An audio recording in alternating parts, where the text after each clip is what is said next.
मी आज गावरान कशी थालीपीठ बनवायची ती सांगणार आहे. ती बी दही. वा. थोडं ज्वारीचं पीठ, थोडं बेसन, ओके. थोडं ज्वारीचं पीठ, हा. मिरची, ओके.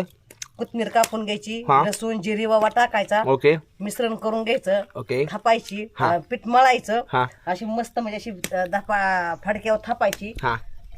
आणि हे अशी उलटायची. ओके. आणि हे बनवून येतं नंतर असं हे बघा टेस्टी. कडक करू आमचे भाव आलेत मुंबईवरून. भाऊ कसं वाटतंय हो? नका. कडक छान आहे ना? करू नका, असं नॉर्मलच बरं आहे. थोडं कडक करायचं मला पण. थोडं कडक नॉर्मल. हे असं दही घ्यायचं भाऊ. नाही वा. बारीक घास घे ना, तुला कोणी जेवाय बोलवायचं नाही घरी. अग हे वा वा वा वा. मला एक कडक का त्याच्याबरोबर हे बघा आता. हे बघा हे गेलं. थांब, असं राहू दे, थांब. ओके झालं. हे असते गावरान आईची टेक्निक. तर भाऊ कसं काय वाटतं मला कमेंट करून सांगा. काय वाटलं तुम्हाला थालीपीठ मला नक्कीच कमेंट करून सांगा. आणि आमच्या आईबद्दल प्रतिक्रिया सांगा. मस्त तुम्हाला पण सुटलाय.